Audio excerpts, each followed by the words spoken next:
안녕하세요. 이슈이슈 애청자 여러분. 여러분과 함께 시장의 모든 이슈들을 다뤄보면서 또 투자 노하우도 배워보는 시간 이슈이슈 문을 열었습니다.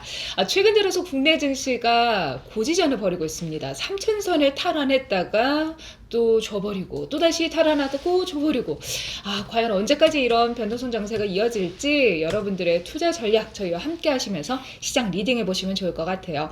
자, 오늘도 여러분들이 너무너무 좋아하시는 모국 선생님 만나봅니다. 선생님 안녕하세요. 네, 안녕하세요. 선생님 이번 한 주는 개인적으로 너무 피곤했어요. 3천을 내주더니 한 번 다시 탈환했거든요. 근데 또 금요일장에서 미끄러지고 말잖아요. 국내 증시 이제 조정장의 시작이다라는 얘기가 있는데 이제 3천선을 내주고 마는 걸까요? 근데 그게 뭐가 중요해? 3천선이 올라가면 국내 증시 다 올라가고 개인 투자자들 더 많이 올라가고 다 수익 보고 그러잖아요. 난 그 시각 잘못된 것 같아. 왜요, 선생님? 장이 좋으면 그만큼 모든 종목들이 상승한다는 의미이기도 하고 안 그래, 그게 이제 잘못된 시각이야.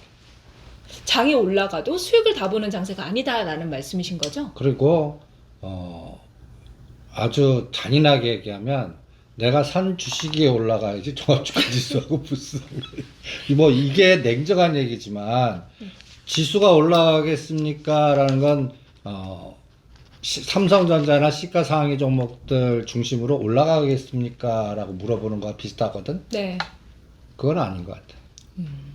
음. 그리고 그러면 지수도 폭락하겠습니까? 라고 해도 그것도 아닌 것 같아. 그럼 뭔가요? 근데 일단 금요일장 기준으로 시장이 하락하니까 많은 종목들이 밀려났잖아요. 그건 사실이잖아요. 그러니까 요새 진동폭이 거의 70에서 100이 하루에서 뭐 롤러코스터 같아.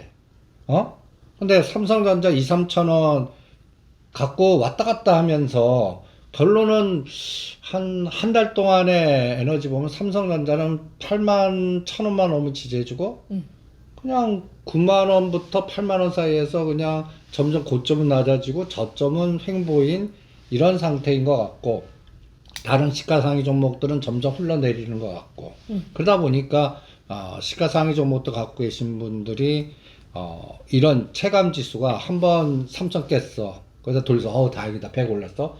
또 깼어.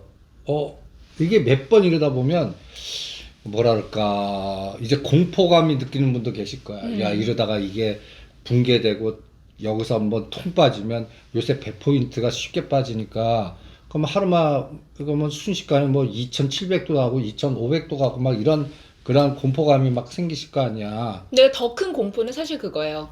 하락을 했다가 올라간 것 같아서 매수를 했는데 그 다음에 또 빠지면은 결국은 단가만 올라가는 꼴이 되거든요. 그러니까 요새 장은 올라갈 때 사는 장이 아니고 첫 번째 오히려 100포인트 급락할 때 그 사는데 뭘 사느냐가 또 중요한 것 같아.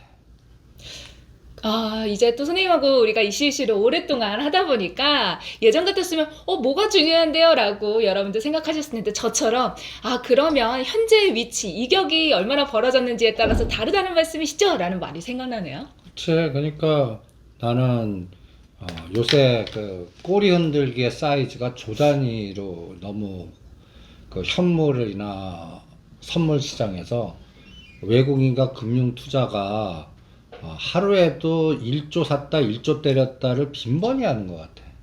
그럼 이건 방향성 매매가 아니거든.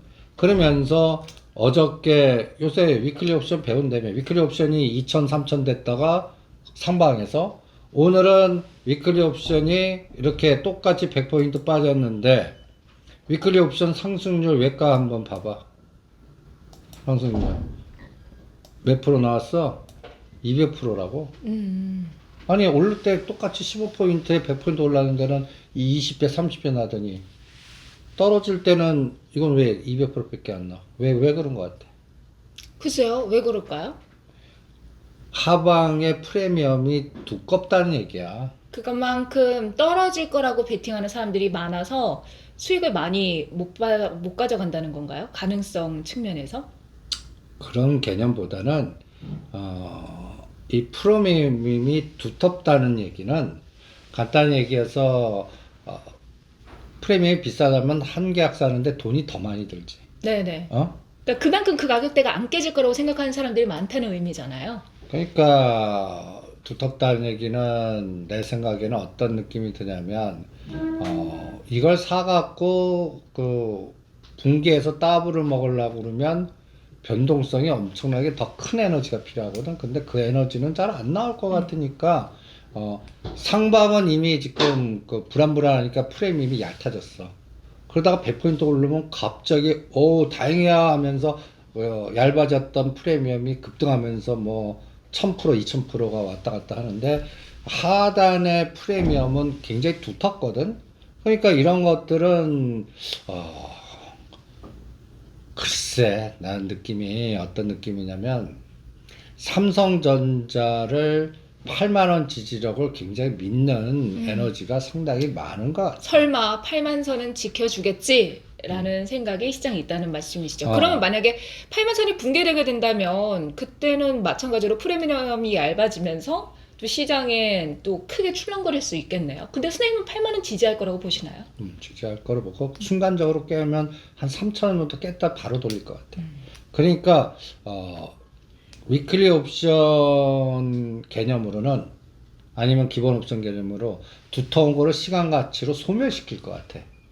빼면 올리고 빼면 올리면 네. 프리미엄이 그 얇아져. 네. 두꺼웠던 게 시간 가치를 소멸로 이렇게 얕아진 다음에 싸진 다음에 그때 붕괴하면 이제 진짜 큰 게임이 나오는데 그거는 그 지금 위클리 옵션이 잔존일수가 지금 며칠이야? 근데 선생님 우리가 선물 옵션을 또 따로 다뤄드리고 있고 주식 시장에 대해서 이야기를 하는 방송이다 보니까 이 이야기는 조금 더 선물 파생 이슈 시간에 조금 더 자세하게 이야기하면 좋을 것 같아요. 지금 근데- 말씀하시는 것까지만 조금 더 정리를 해보고. 근데 이 개념이 요새 이제 파생하기를 따로 하잖아. 근데 왜 중요하냐면 이게 곧 시가 상위 종목들의 평균값을 결정하니까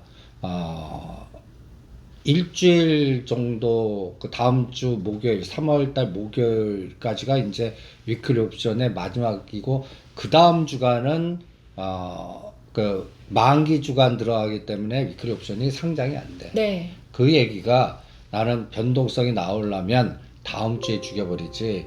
그 이유는 그렇지 않을 것 같고 기본 옵션 게임만 할 것 같고 그 다음에 이제 중요한 거는 삼성전자, SK하이닉스의 두 축이 오늘 그 진짜 내가 생각하기에는 어마무시하게 때렸어.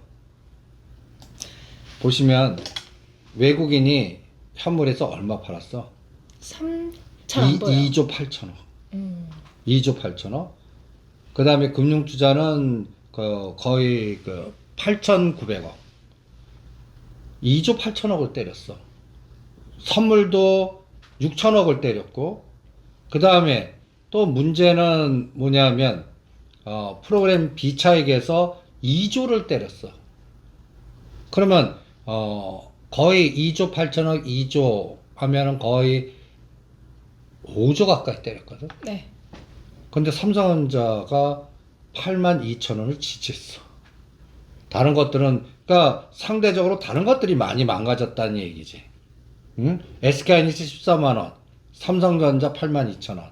그러니까 오히려 SK하이닉스나 삼성전자는 지금 가격대에서는 오히려 데미지가 없고 다른 현대차니 현대모비스니 다른 시가상위 종목들이 오히려 데미지가 더 많아지는 그러한 장이 지금 전개되고 있는 거 아닌가. 이게 이제 곧 시장의 심리를 점점 나쁘게 하고 그 다음에 하루에도 이 변동성이 너무 커지는 그런 장인데 결론은 나는 어떤 생각이 드냐면 크게 떨어뜨리지도 않고 이게 이제 100이 왕창이잖아. 근데 지나놓고 보면 2900과 3100 사이에서 이제 3200에 3100으로 좀 내려왔어. 이렇게 수렴되는 장 같아. 그럼 그 수렴은 언제까지 이어지게 될까요? 끔찍하면 5월. 5월은 또 공매도가 재개되는 달이기도 하잖아요. 그때까지가 전개되지 않을까. 개인적으로 그렇게 생각을 그럼 해요. 선생님 대형주는 일단 길게 본다면 5월에서 6월까지는 좀 보수적인 관점으로 봐야 되겠네요. 들어가지 말고. 수익률이 안 나오는 거지. 거지. 그럼 잡주장, 세력주장이라고 하는데 음. 사실 시장 전체 에너지가 약해지면 뭐 호재가 있는 종목들도 그 상승폭이 그리 크지 못하잖아요. 나는 그 생각은 잘못된 것 같아. 그래요? 왜냐면 물론 상황에 따라서 급등을 그쪽으로 몰려가기도 하지만 예를 들어서 오늘 26일에 현대백화점 개장한다, 가덕도 모멘텀 있다 하지만 시장 전체가 하방 압력을 받다 보니까 관련 종목들의 수익률이 그리 크지는 못했었거든요. 그건 하루 이틀만 봐서 그렇지. 하루 이틀만. 음. 나중에 이제 간단히 예를 들어서 금년도 연초 고점이 1월 11일이잖아. 그러면 연초 1월 4일 날 시작점이 2,800에서 시작했어. 네. 그래서 3,266까지 갔다가 지금 이제 3,000을 막 공격을 하고 있는 거야. 그러면 지수는 2,800, 3,200이면 대충 몇 포인트 진폭이야? 2,800에 3,200이요? 200, 400. 400 한 50, 정확하게 460 정도 진폭이잖아. 네. 거기에 460의 반이 얼마야? 220, 30이니까 거의 3,000이 딱 중간값일 수 있잖아. 이 중간값에서 지금 이 중간을 깨느냐 돌파하느냐 이 싸움이잖아. 그런데 그럼 지수로는 바닥에서 그 귀신같이 산 사람이 한 16%, 그리고 꼭지에서 산 사람은 지금 마이너스 10%. 그러면 플러스 16% 마이너스 10%에서 인덱스에서 싸움이니까 상당히 다들 그냥 체감 지수가 별로일 거거든. 그런데 1월 4일 기준으로 그러니까 코스피 200 말고 코스닥에서 상승률 상위 종목들 갖다 얘기해서 여기서 프로테이지가 몇 프로 나와? 100에서 300%짜리. 와. 1월 4일부터요? 1월 4일부터 100에서 300%. 또 코스피 종목들 동방 300%. 쿠팡 관련주였잖아요. 그 다음에 현대 BNG 스틸 100%, 효성 첨단 소재, 효성 TNC, 수소경제 관련된 주 90%, KCT 우리 종목 또 90% 더블.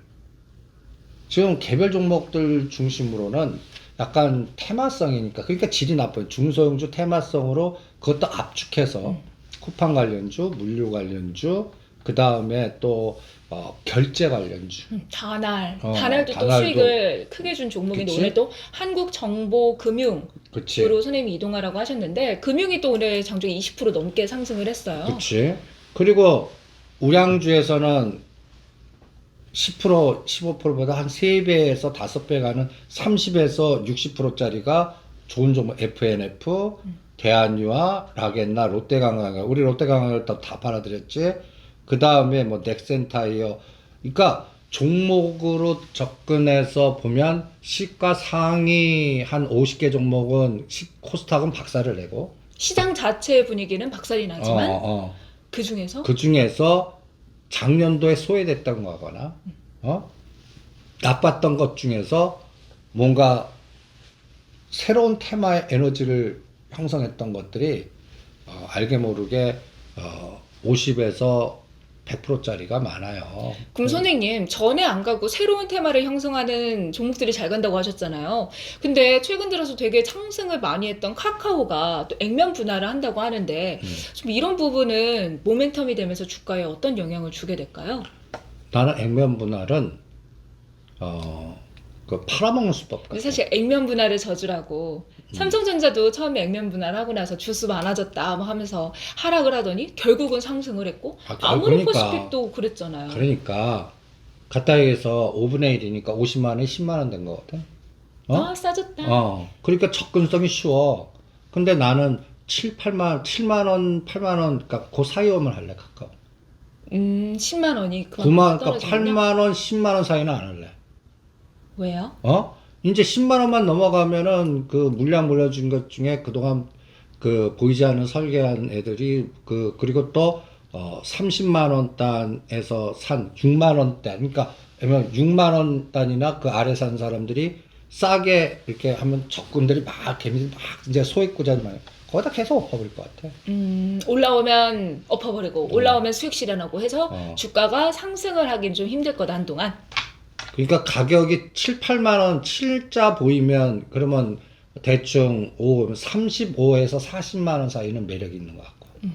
그러니까 그리고 액분하면 그 간단히해서 트레이딩 종목이 되는 거지 큰 게임 가벼워지니까요, 아무래도. 트레이딩 종목이 되는 거지 큰 게임은 아닌 것 같고 나는 오히려 카카오 게임즈나 네이버 더 할래.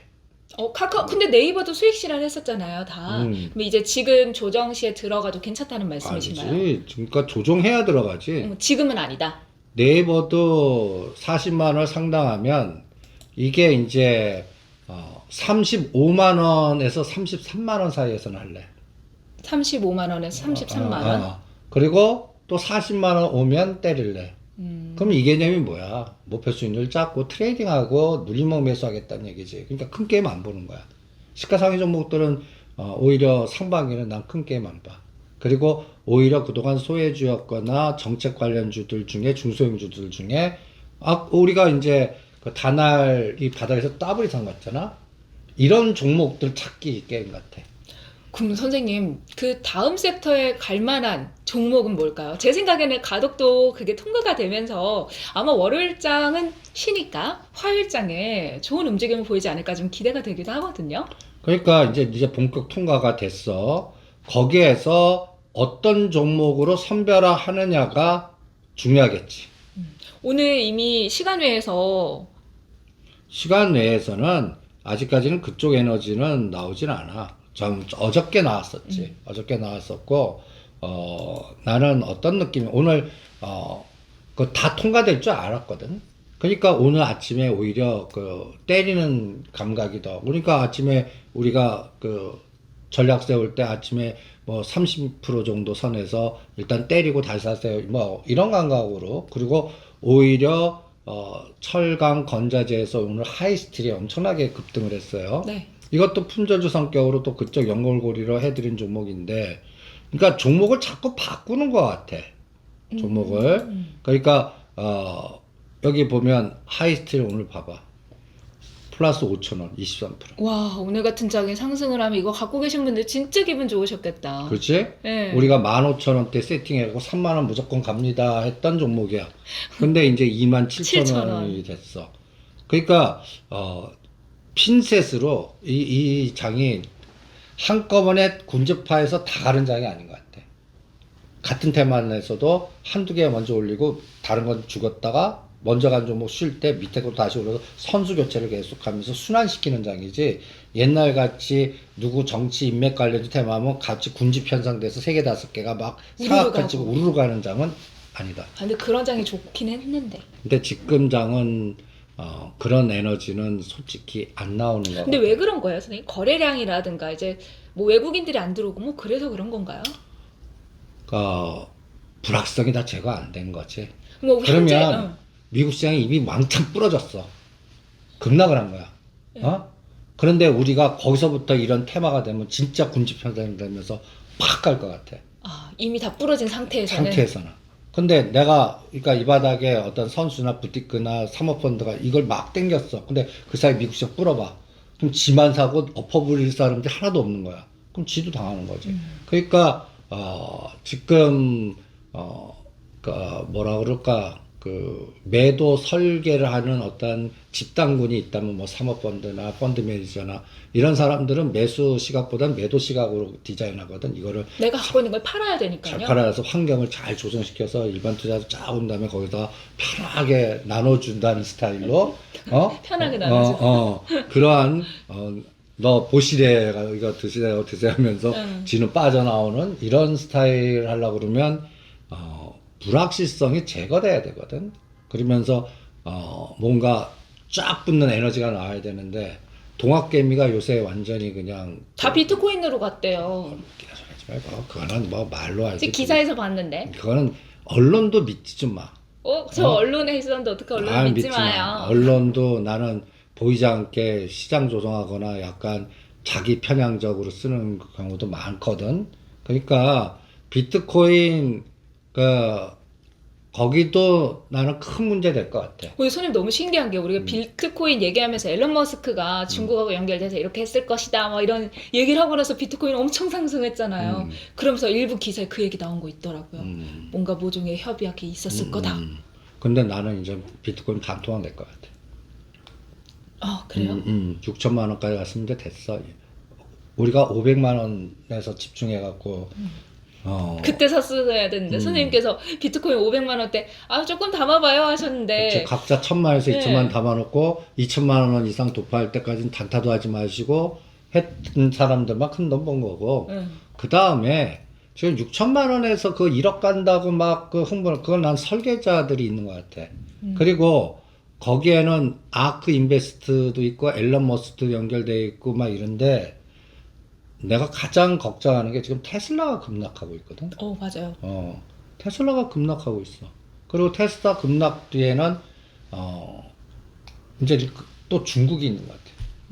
근데 선생님 또 비트코인 하면서 중국 테슬라 연결하다 보면 중국은 디지털 화폐 이런 거를 중요하게 하면서 비트코인을 또 키우려고 하잖아요. 근데 중심이 자기야, 국가야. 근데 앨런 머스크가 말을 안 들으면 어떡하겠어? 한 방에 보내버린다고. 그게 라임 중국 같이. 사람인데 중국 사람이 아닌데 어떻게 한 번에 보내요? 미국 사람인데 아 우리나라에서 너 하려고 하면 이렇게 막 규제를 하고 막 못하게 중국 시장 못 들어오게 이런 식으로 규제를 다 법적 규제라든지 그 앨런 머스크 그 갖다 얘기해서 Y 모델에 대해서 제재를 가하거나 뭐 중단하거나 사업적으로 아니면은 네가 우리 그 중국에 있는 그 배터리를 안 쓰면 뭐 제재를 가하거나 뭐 중국 공장에 있는 뭐 공무원 그 저기 직원들을 뭐 제재를 가하거나 뭐 여러 가지 방법들이 있어요. 마인같이 이렇게 뭐 뭔가 이렇게 억류시키거나 이러지는 못하더라도 그 지금 공장의 모든 시스템이 그 앨런 머스크가 중국 의존도가 굉장히 높아. 그러니까 한 방에 보낼 수가 근데 있다. 또 중국의 친환경 시장 뭐 이런 전기차 시장이 워낙 크다 보니까 그러니까 중심이 국가가 돼야지 앨런 머스크 중심의 회사 시스템으로 되면 나는 중국을 이렇게 가만히 있지는 않을 것 같아. 그러니까 이걸 보이지 않게 잘 밀당을 잘해야 될 텐데 글쎄 나는 지금 서서히 어떤 느낌이 드냐면 중국이 앨런 머스크 손보려고 하는 폼을 잡고 있는 느낌이 딱 들고 그게 이제 그 테슬라가 900불 딱 찍고 지금 순간적으로 600불 단까지 빠지는 징후고 그 다음에 아크 인베스트먼트의 그 캐시우드 돈 누님 돈나무 우리나라로 캐시 돈 돈나무 우드, 돈나무 너무 좋다 돈나무 캐시우드 누라 그 사람도 지금 갖다 얘기해서 엑스트를 그 우주항공 펀드를 만들어 갖고 지가 갖고 있는 테슬라 일로 넘기려고 그래요. 우리 작년에 그거 인지해 갖고 우리가 하나 솔루션 하나 시스템.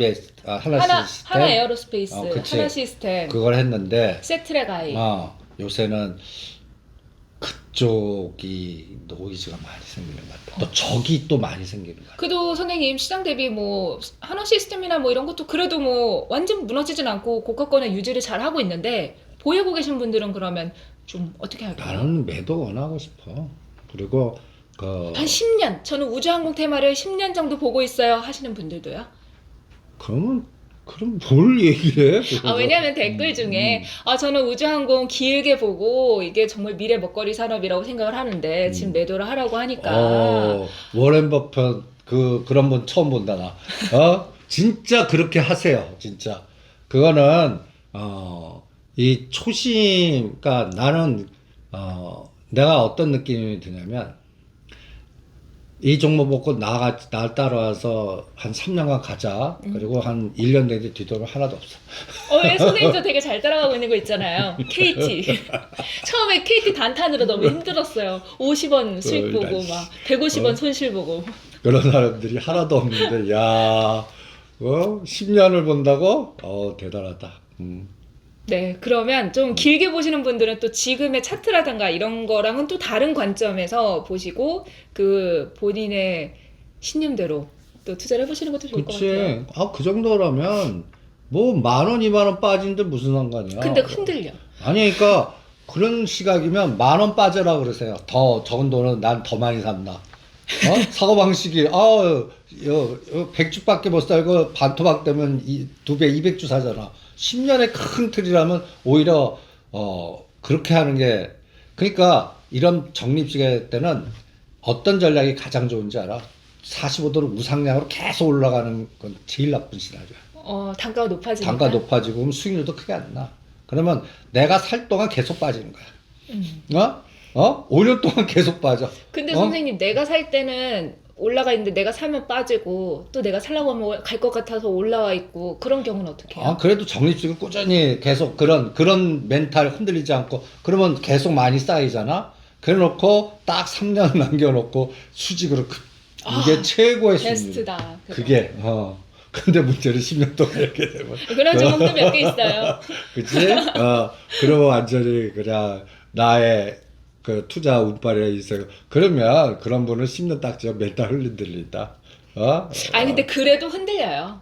마음에. 사람 심리가 내가 언제든 이 가용자산을 뺄 수 있다고 생각을 하면 마음이 편하네요. 근데 이제 묶여 있다는 생각이 들면 쉽지 않으니까 또 그런 경우는 잘 투자를 하시면 좋을 것 같아요. 자, 선생님 그러면 일단 여러분들이 가장 궁금해할 만한 거는 과연 화요일장은 어떻게 될까? 거든요. 우리 시장을 위협하는 불확실성 도대체 뭐고 화요일은 어떻게 되고 이제 3월은 어떻게 될 것인가? 어떻게 전망하시나요? 그냥 변동성. 계속? 그냥 삼성전자가 한번 7자는 보면 거기서 겁내지 말고 삼성전자를 그때 사는 겁니다.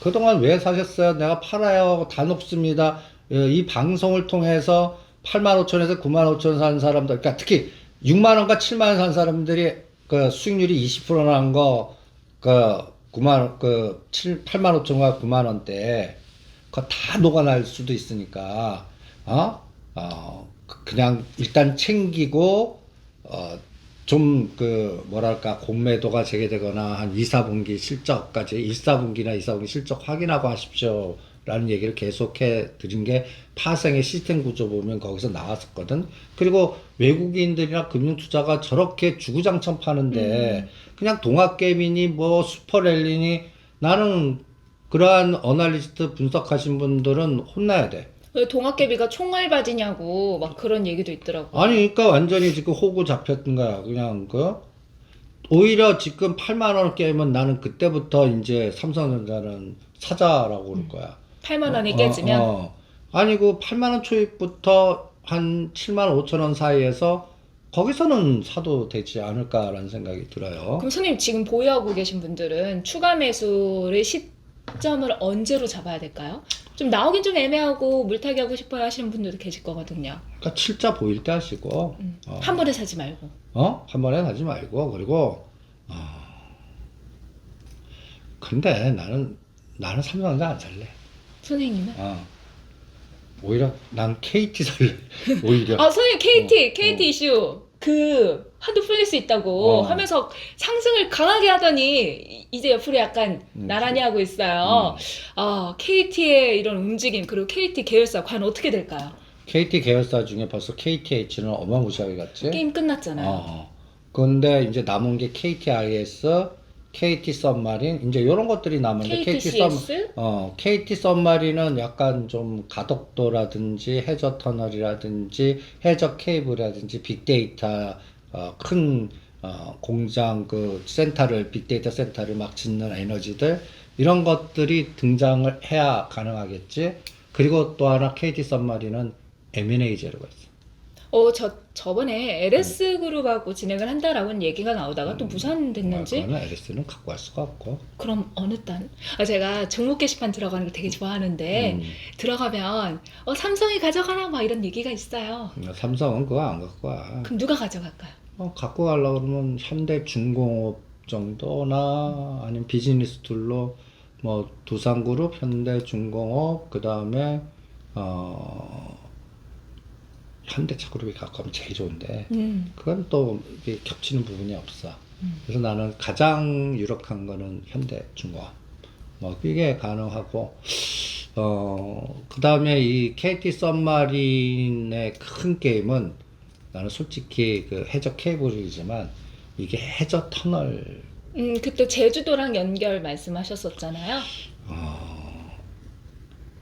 나는 다음 정부에서 지금 가덕도 신공항을 자꾸 이렇게 이제 근데 통과됐고 대통령이 이야기를 할 줄은 몰랐어요. 그렇게. 밀어붙이셨잖아.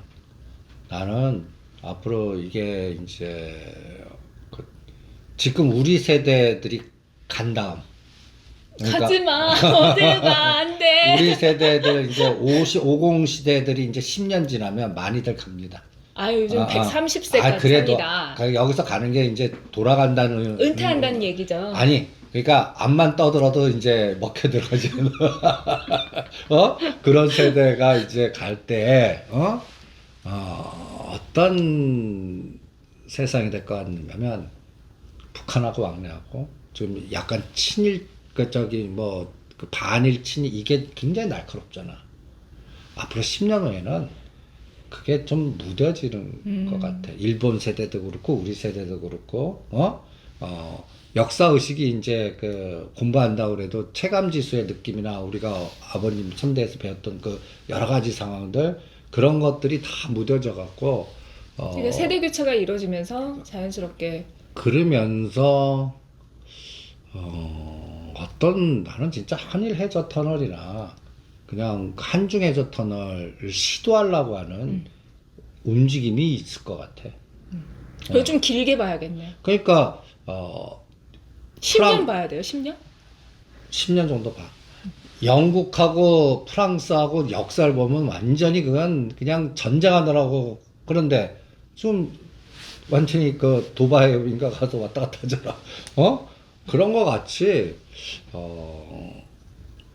어떤 단계를 넘어가면 이 정치적인 에너지보다는 경제적인 에너지나 아니면 뭐 사람과 사람 간의 문화적인 에너지가 더 커져서 왕래 이 흐름이 굉장히 뭔가 자유로워질 것 같아. 응? 그러니까 그럴 때 이제 연결된 큰 그림들이 이제 그 물류, 그러니까 금년도 이렇게 가만 보면 물류와 연관된 것들이 대박이 자꾸 나. 쿠팡. 어? 작년에 H&M. 뭐 현대글로비스. 현대글로비스. 다 물류와 연결돼. 그러니까 이게 시대적 조류가 아닌가라는 생각이 들어. 그러면 우리한테 가장 큰 물류와 움직임이 저 북한이라고. 응?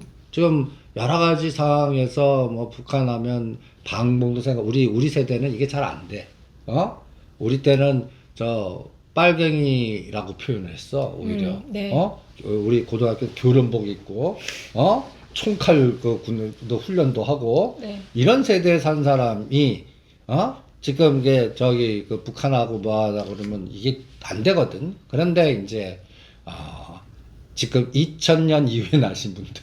그러니까 지금 이제 길게 봐서 나중에 교류의 세대가 오고 좀 크게 보면은 한중일 해저터널 뭐 이런 다양한 사업이 이루어질 수 있다 라면서 길게 말씀해 주셨는데 그럼 우리 다음 주 투자 전략 어떻게 세워볼까요? 다음 주 투자 전략은 월요일이 휴장이에요. 월요일 다음 주 무슨 다음 주야. 상반기 투자 전략. 상반기. 건설, 건자재, 물류, 유통, 소비 이런데 그리고 거기에 연관된 결제. 그러니까 어떤 면에서는 이제 코로나19 이후에 먹고 마시고 놀고 그 다음에 또 왔다 갔다 하고 이런 쪽 에너지에 그러면 이제 결제도 해야 되고 이런 세상에서 그리고 정부가 이제는 성장 정책 왜냐면 뭔가 일자리를 줘야 되거나 뭔가 풀어야 된단 말이야. 그러면 그렇게 반대하는데도 가덕도 하는 거 봐. 그럼 가덕도로만 끝날 것 같아? 나는 북한하고 연결해서 저 개성까지 철도 놓겠다라든지 뭐 심지어는 부산 거점을 해갖고 유라시아 이니시티브 뭐 전략도 세운다든지 그리고 중국이 지금 대규모 4,000조 이상의 그 경기 부양 프로젝트를 하거든. 그와 연결된 또 비즈니스 툴을 만들려고 또 친중파들이 가만히 있겠어. 들썩들썩 거리지. 거기에 연결된 종목들이 지금 서서히 에너지가 나와. 지금 뭔가요? 보시면 두 개만 꽂아주세요.